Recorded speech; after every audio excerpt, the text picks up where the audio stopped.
The Earth Embassy on Mars had never seen anything like her. She stepped out of the alien cruiser slowly, her heels clicking on the polished silver floor. Her skin shimmered faintly like starlight. Her hair, long and deep red like fire, flowed behind her as if it had its own wind.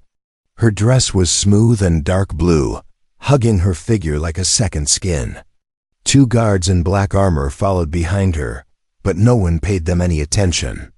Everyone's eyes were locked on her, the alien.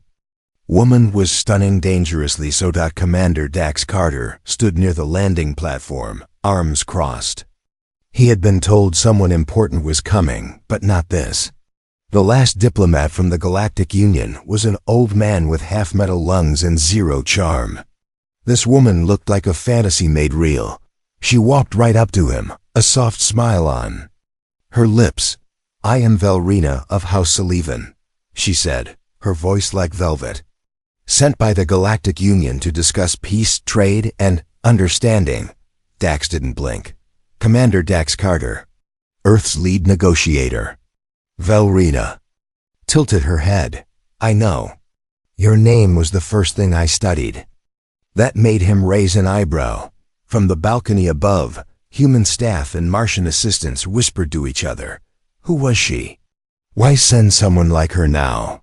Something about this was not normal. Inside the private meeting chamber, Velrina sat gracefully at the polished obsidian table. Dax sat across from her, hands folded. "Let's get to it," he said, keeping his tone firm. "Your union blocked 5 Earth cargo lines last week. We want them reopened." Velrina smiled, resting her chin on her fingers. "So direct. I admire that, but we have concerns, Commander. Earth has been building weapons too quickly. Our High Council thinks you are preparing for war." Dax leaned forward. "Maybe we're preparing so we don't get crushed." Velrina laughed softly. It wasn't mocking, it was almost ... sweet. "Crushed? You think we would destroy Earth? Why would we harm something we find fascinating?" Dax didn't respond. He was watching her closely now, like a man who had seen traps before. Velrina leaned slightly closer, her voice soft and slow. "This doesn't have to be cold. We can work together closely. Wouldn't that be more pleasant?" Dax narrowed his eyes. "I'm not here to be seduced." Her smile faded just a bit. "That's not what I meant," she said, though it clearly was, but something in her face changed. For just a moment, the confident diplomat looked surprised. No one had ever said that to her before. She quickly recovered. "Of course. Let's speak like professionals." The rest of the meeting stayed formal, but the air between them felt tight like invisible wires were stretched across the table. Afterwards, Dax returned to his room, rubbing his temple. She was more than a diplomat. She was trained in persuasion, possibly even enhanced. Maybe not fully a spy, but certainly not innocent. He pulled up her file on his screen. Almost everything was classified. That was a bad sign. Meanwhile, Velrina stood on the embassy balcony, staring at Earth through the dome's glass. She had been trained since childhood to use beauty as power. Her voice, her walk, her clothes, every piece of her was crafted to influence, to control. She was sent for one reason: make the human commander trust her, even fall for her. But it wasn't working. Dax Carter had not looked at her the way others did. He didn't stumble over words. He didn't flush red or glance at her curves. He was calm, sharp, and unshaken. And yet, when he looked at her, something stirred inside her chest. It wasn't part of the mission. Velrina shook her head. She couldn't afford weakness. She looked down at the device in her palm. A message from her handler had just arrived. Progress required within 3 rotations. No results, no position. She closed the device slowly. Time was running short. Back in his office, Dax met with his assistant. "She's dangerous," Dax said. "Not just because of her beauty. She's smart, trained, and sent for a reason. What do you want to do?" He stared at the wall, deep in thought. Play the game ... but on our terms. She wants to manipulate us. Let's see how she reacts. When she can't. At midnight, Valrina sat by herself in her quarters. She should have been planning her next move. Instead, she kept thinking about his eyes, not lustful, not cold, but curious. No man had ever looked at her that way. She looked at her reflection. Her face, perfect by design, showed something unexpected. Confusion. And maybe, just maybe, interest. The flame-haired diplomat had arrived with power and purpose. But she hadn't expected to meet a human who wouldn't bend, and she never expected that her heart might be the first thing to fall. Valrina changed her strategy. She wore a softer dress the next morning, pale silver with glowing threads from her homeworld. Her hair was tied back to show her neck and jawline. Her voice, when she entered the meeting room, was gentle, barely a whisper. Any other male would already be under her control, but not him. Dax Carter didn't flinch. He didn't look away, didn't smile, didn't compliment her. He simply handed her a folder. These are the corrected resource charts. We expect your side to approve them by sunset. Valrina took the folder, her fingers brushing his. She watched his eyes for even a flicker of reaction. Nothing. She tilted her head and tried again. You seem tired. Commander, have you not been resting well? He looked at her with calm eyes. I sleep fine. Do you always start negotiations with personal questions? That made her pause. I just thought we could understand each other better. You're here to talk trade, he said. Not feelings. Most men became awkward when she spoke that way. Most tried to hide their nerves. Dax didn't even blink. She began to feel something strange. It wasn't anger. It was something far more dangerous to her mission. In the corner of the room, her assistant sent a message silently through his wristpad. He had noticed it too. Her methods were failing. Valrina remained calm on the outside, but her thoughts were spinning. Was he truly immune to her pheromones, her subtle signals? Or was he simply stronger than most? After the meeting, she returned to her quarters and activated the privacy field. She pulled up every report on Dax Carter. War hero, tactical genius. Lost his brother during the Mars Rebellion. Refused promotion multiple times. Known for discipline and emotional control. But there was something else. Something missing. No record of romantic ties. No scandals, no weaknesses. She leaned back inside. He's not like the others. Just then, the door chimed. It was him.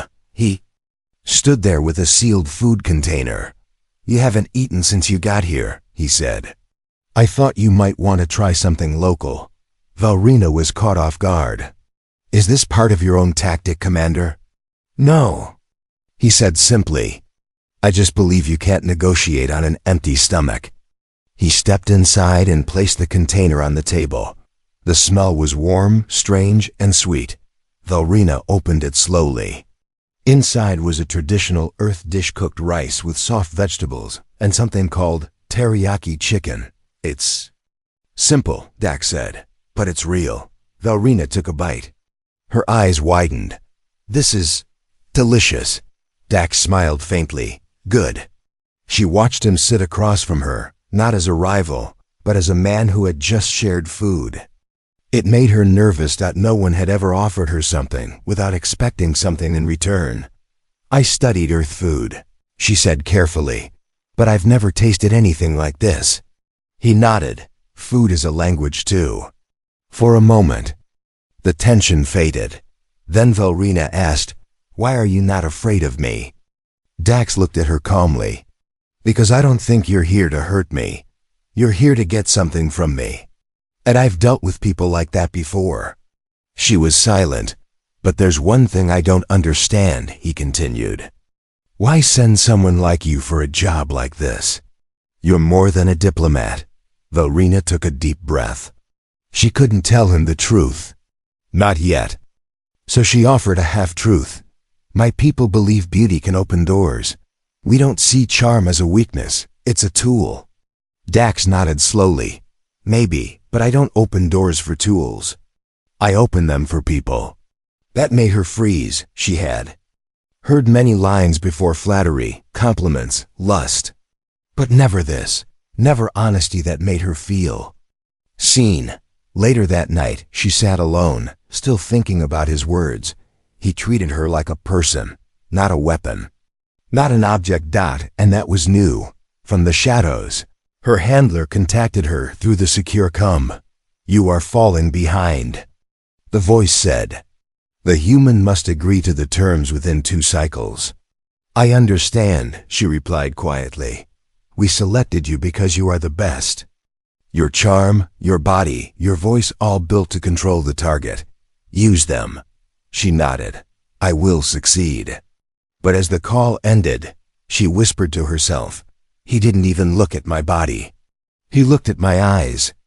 And for the first time since her training began, Valrina wondered what it would feel like to be loved for something more. Something real. Valrina had trained for pressure, not for this. She stood alone in the quiet gardens of the Earth Embassy Dome, surrounded by strange earth plants that swayed in the filtered air, flowers that bloomed at night, trees that whispered when the artificial wind passed through. But even with all this beauty, her thoughts were somewhere else. They were with him, Commander Dax Carter, the man who made her forget she was a tool. She sat on a bench made of polished stone and looked up at the stars through the dome's clear glass. Her heart beat strangely in her chest. Not from danger, not from fear, but from something soft and confusing. Was this emotion? Just yesterday, she had tried to end the negotiation early by brushing her hand against his, leaning close, whispering words that had melted stronger men. But he had simply handed her a report and stepped back, and then he offered her something unexpected. He had shown her his family picture. That's my sister, Dax had said, pointing at the photo. She died protecting people who couldn't fight back. Valrina had said nothing at the time, but inside she had felt her chest tighten. She had no family photos. She had no sister. She had only been given missions, assignments, training, nothing personal, nothing warm. Now she sat, remembering his voice, his calm way of sharing something so painful, and realized she didn't have a response. She didn't know how to feel. She only knew how to control. But this man, he didn't try to control her. Later that evening, she walked down the quiet hall toward the library. She didn't need more books, but something had pulled her there. And that's when she heard him. His voice. Dax was reading softly, alone to himself. The words were old earth poetry.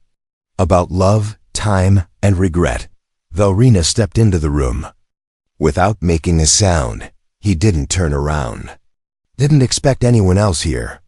I like quiet places, she said. He gave a small smile. Same. She moved closer. What were you reading? Just something my sister loved, he said. I come here to remember her sometimes. Valrina sat across from him at the long wooden table. You talk about her a lot. She was the best part of me, he said softly. She always said I was too serious. Said I'd never find someone because I was too cold. Valrina looked at him. You're not cold, you're guarded. He looked at her for a long second, then nodded. So are you. Silence passed between them.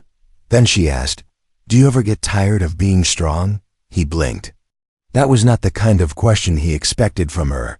Every day, he said. But I carry it because no one else will. Something in her cracked a little. That night, she didn't report back to her handler. She ignored the signal completely. Instead, she sat in her room, alone, holding the small white flower he had handed her earlier without thinking. He said it reminded him of peace. No mission had ever made her feel like this. And then it happened. She dreamt, not of success or power, but of sitting beside him, watching stars, her hand in his, no orders between them. When she woke, she placed her palm on her chest. Her heartbeat was not calm. It was racing, She wasn't supposed to dream like this. She wasn't built to, but something was changing across the dome. Dax sat at his desk, writing a report he would never send. He had seen her soft side tonight. Not the fake smiles or the sweet voice, but something real. Her eyes had shimmered. When he mentioned his sister, she had leaned closer not to seduce, but to understand.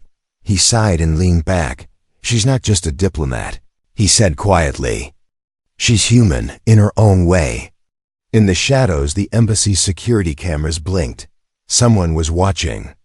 Not Earth, not his team. The Union had noticed too. Valrina's hesitation was being tracked. Her performance was under review. If she did not finish the mission soon, they would send someone else, someone colder, someone without dreams.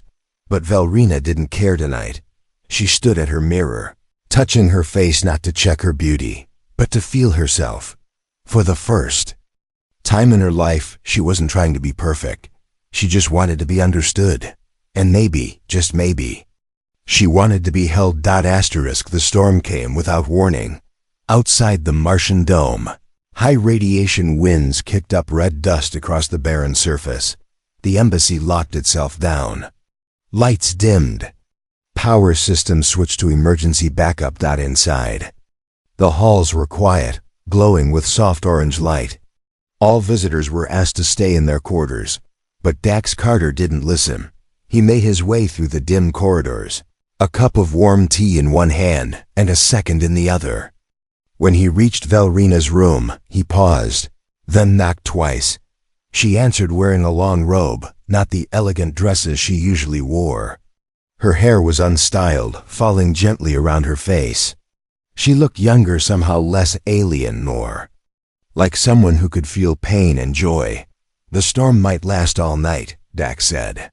I thought we could share some warmth. He held out the second cup. Valrina hesitated for a heartbeat, then stepped aside. Inside, the room was filled with soft green light. Strange plants from her homeworld pulsed quietly on the table. Her bedding was made of silky material that looked like glowing smoke. She took the cup gently. Thank you. They sat across from each other in silence. The only sound was the soft hum of the storm battering the dome. Then she spoke. Where I'm from, storms mean rebirth. Dax raised an eyebrow. Here they usually mean broken roofs and muddy boots. She smiled. A real smile. You always do that, she said. You turn something serious into something small. Only when the serious thing is trying to seduce me. Valrina blushed, something she had never done before. I stopped trying days ago, she said quietly. I noticed, he replied. She looked into her tea. I was trained to bend people. Make them say yes. Make them give everything. But you made me drop all my tricks. He leaned forward slightly. Why? She looked at him, her eyes softer than he'd ever seen. Because for the first time, I didn't want to win. I wanted to be honest. Dax didn't speak. Instead, he reached into his pocket and pulled out a small device. He set it on the table, pressed a button, and the room's speakers began to play a slow melody. It was an Earth song. Soft piano, old, forgotten by most. Valrina tilted her head. What is this? My mother's favorite song, he said.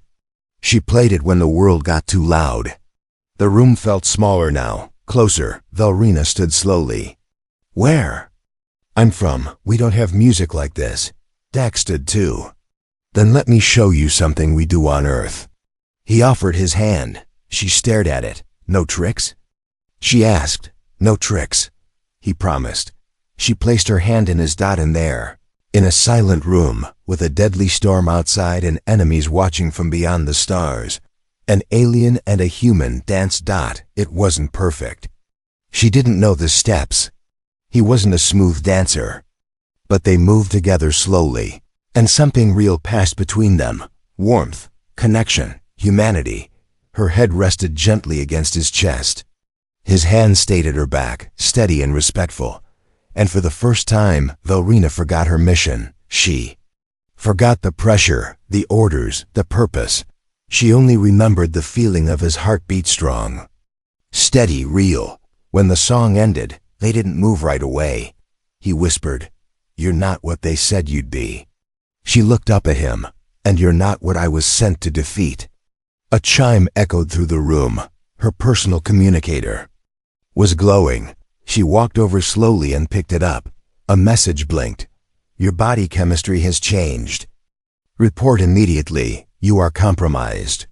Her fingers shook. Dax watched her carefully. "Bad news? They know," she said. "They're tracking my emotions, my reactions." Dax stood. "Will they come for you?" She nodded. "If I don't finish the mission, they'll replace me. Maybe even erase me." "Erase? My kind doesn't get second chances." Silence filled the room. Valrina looked at him, eyes full of pain.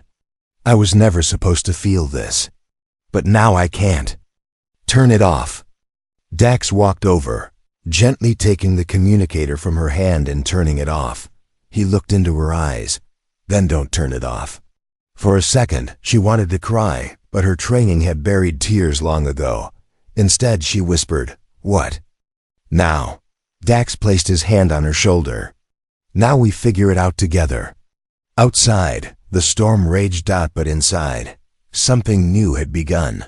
And that night, two beings from different worlds stopped being enemies and started becoming something else. Something stronger.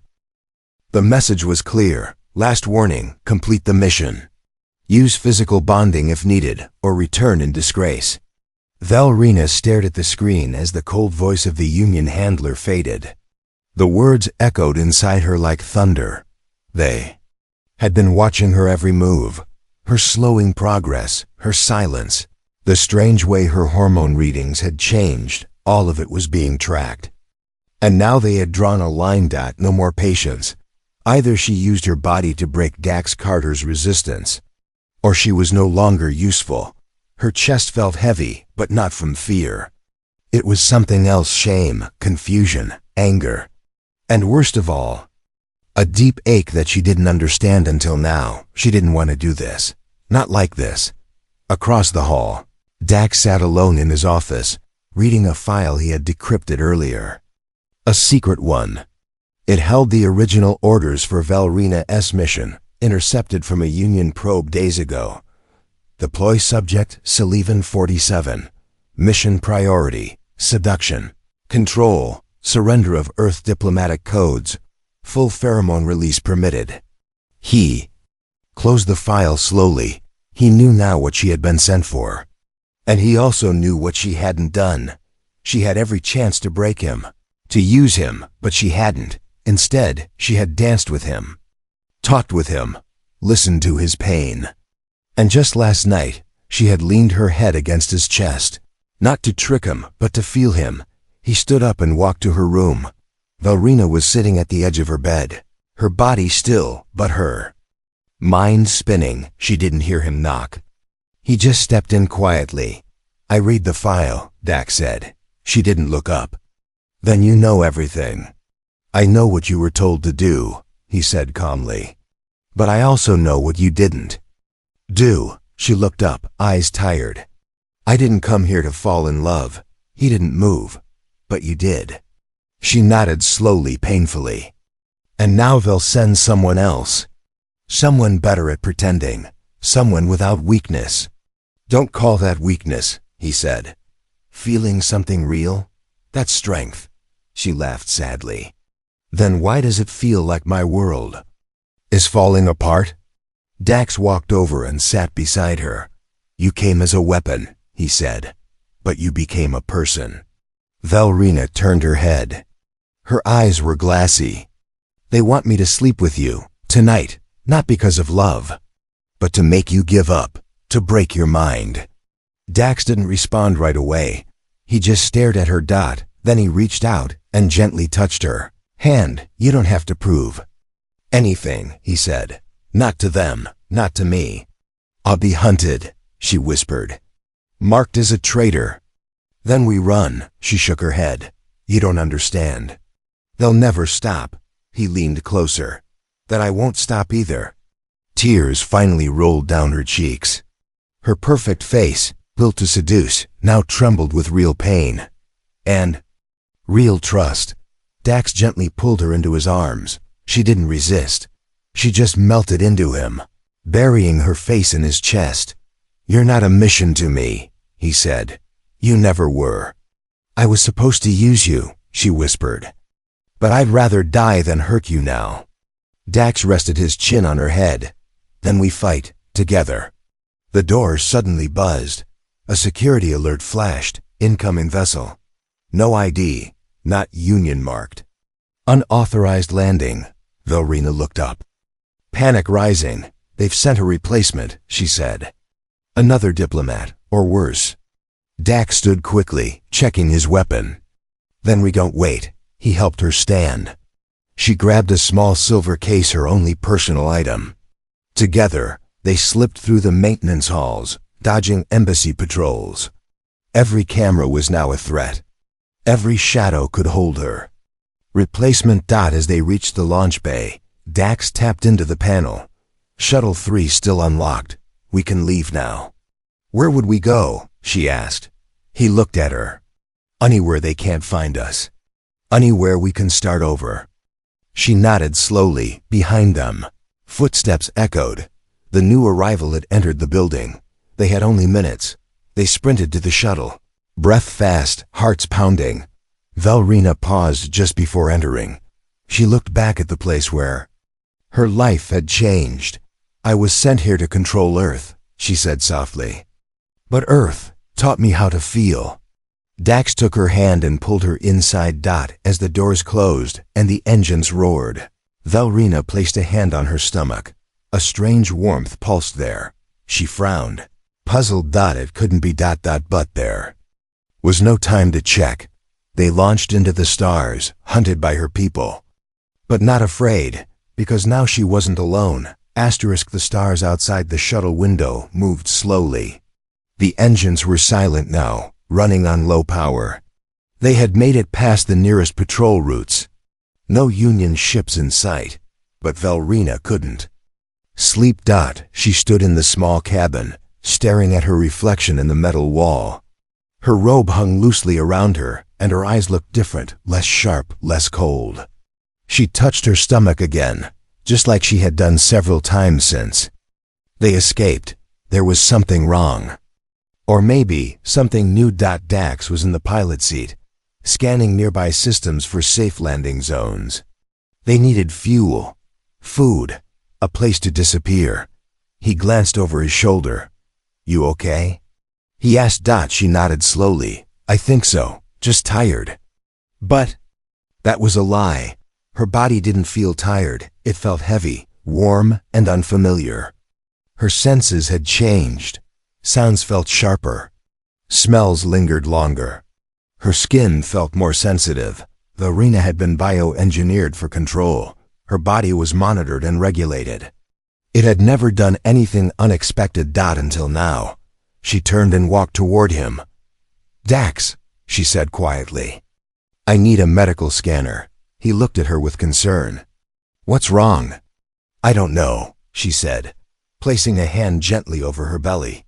"But something's happening." He opened a side panel and pulled out a small diagnostic pad. She lay on the small bed as he scanned her body. The screen flashed red, then green, then displayed something that made both of them freeze. Fetal presence detected. Genetic markers. 50% Salivan, 50% human. Velrina sat up quickly. "No, that can't be. That's impossible." Dax stared at the screen, unable to speak. "You never touched me," she said, voice shaking. "We never. How can this be?" The scanner beeped again. Fertilization estimated 6.3 cycles ago. Neural bond-based conception. Rare cross-species trigger. She stared at him, stunned. "This wasn't physical," she whispered. "This was ... emotional." Dax blinked. "Wait, you're telling me just feeling something made this?" Velrina nodded slowly. "My people. We don't breed the way humans do. Our bodies respond to emotional resonance. deep connection, real bonding. And you, bonded with me? He asked. She looked away. I tried not to. Silence filled the shuttle. Velrina covered her face with her hands. This was never supposed to happen, she said. Not just the feelings. Not the child. Dax sat beside her, trying to understand the weight of what they'd just discovered. You're carrying something impossible, he said. A child from two species that were never meant to mix. She laughed bitterly. And I was supposed to destroy you, not build something with you. He looked at her closely. Do you want it? She paused, then looked down at her stomach. It's part of me, and part of you, she said. I didn't choose this, but I don't hate it. He placed a hand gently over hers. Then we protect it, together. Her eyes shimmered again, but before she could answer, the ship jolted. Alarms lit up, tracking signal detected. Union patrol ship in pursuit. Distance, 3,000 kilometers and closing fast. Velrina's face went pale. They found us. Dax jumped to the controls. They must have planted a tracking thread inside your robe. A nanotag. She ripped the fabric off immediately, tossing it into the airlock, but the signal was still active. It's not in the robe, she whispered. It's in me. Dax's hands froze. They put something in you? Velrina nodded slowly. They must have implanted a trace bio-beacon under my skin during my training. He clenched his jaw. We need to get it out. There's no time, she said. They'll catch us before you can operate. Dax looked at her. We have to jump now. But if we use the warp drive with that signal still active, they'll follow us wherever we go. Unless, he said carefully, we send the signal somewhere else. She tilted her head. A decoy? Dax was already typing. He rerouted the beacon's signal to an old escape pod, then launched it in the opposite direction. The Union would chase it, thinking it was them. He turned back. To her, we just bought ourselves time. Velrina stared at him. You risked everything for me. No, he said. For us. For the first time, the idea of us didn't feel strange to her. It felt right. Outside, the stars burned bright. Inside the ship, a new life had begun, quiet, unexpected, and powerful. And in the hearts of two fugitives, something had changed forever. They were no longer soldier and diplomat. They were something more. Something that could change everything. The planet below was quiet and green, wrapped in mist. It had no name, only a forgotten number in old human files. No cities, no satellites, no scanners. Just thick forests, tall mountains, and rivers that glowed under the twin moons. Dax landed the shuttle gently in a valley between cliffs. No one would find them here, not now, maybe not ever. Velrina stepped out first, her feet pressing into soft grass. The wind smelled like earth and water. For the first time in her life, she felt something close to peace. But peace was not the same as safety. She placed a hand on her stomach. The warmth was still there, stronger now. The child growing inside. Her had no home, no planet, and no name, but it had love. And both parents. Dax stepped beside her, scanning the area. No signals, he said. We're clear, for now. They built a small shelter using materials from the shuttle. Velrina gathered plants that didn't burn her skin. Dax set up a basic defense field around their site. They were tired, but they didn't complain. They had each other. At night, they sat by the fire and talked. Not about missions or weapons, but about stories. Dax told her about old Earth holidays. How children would chase each other in snow, how his mother baked pies that made the whole house smell like cinnamon. Velrina listened with wide eyes. My world never had snow, she said. Just glowing sand and red skies. She leaned against him, the firelight dancing across her face. Do you think they'll ever stop looking? She asked. He shook his head. No, but maybe they'll forget for a while. Maybe they'll think we died. She nodded slowly. Then we live. A week passed. Then 2, they planted food, collected clean water. Dax taught Velrina how to cook over open flame. She taught him how to track wild fruit with her sharp alien senses. One day, she stumbled while walking near the stream. Dax rushed over. "You okay?" She smiled. "Yes, just heavy." She placed his hand gently over her belly. It kicked. Dax froze. He had fought in 3 wars, faced down monsters from deep space. But this made him feel something new. Gentle, terrifying, beautiful. His child was real. The night after that, Velrina had a dream. She stood in a field holding a baby with soft golden eyes and dark skin that shimmered like both their worlds. In her dream, the child laughed and the sky above them was calm. But peace never lasts forever. On the 23rd day, the warning alarm woke them. Dax jumped up and checked the screen. A Union scout ship had entered orbit. Velrina stood beside him, calm but pale. "They found us," she said. "Too soon." Dax checked the sensors. "They haven't scanned the surface yet." "We have time. What do we do?" she asked. He looked at her belly. "We survive." They quickly packed what they could and ran into the forest, disabling the shuttle's beacon and covering their tracks with dirt and heat foam. As they climbed higher into the mountains, Velrina struggled to keep pace. Her body was changing fast. "Too fast. I need to rest," she said, leaning against a tree. Dax carried her up the hill without a word. By nightfall, they reached a cave hidden behind thick vines. Inside, it was warm and dry. She sat down, breathing hard.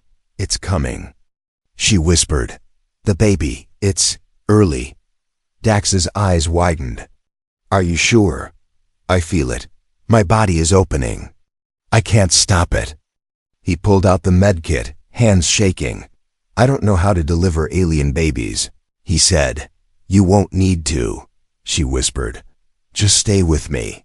I'll guide you." Hours passed. The Union ship scanned the surface from orbit, but too high to catch their heat signature. Inside the cave, cries filled the air, but not of pain, of new life. Dax wrapped the newborn in his jacket. The baby's skin shimmered gold blue, its small eyes glowing faintly like starlight. Its fingers curled around his. Velrina lay back, exhausted but smiling. "We made something impossible," she whispered. Twice the child in her arms. "No," he said softly. "We made something perfect." The baby cooed. Above the planet, the Union ship passed once more, then turned away. No trace. No signals. Just trees and rocks. To them, the planet was empty.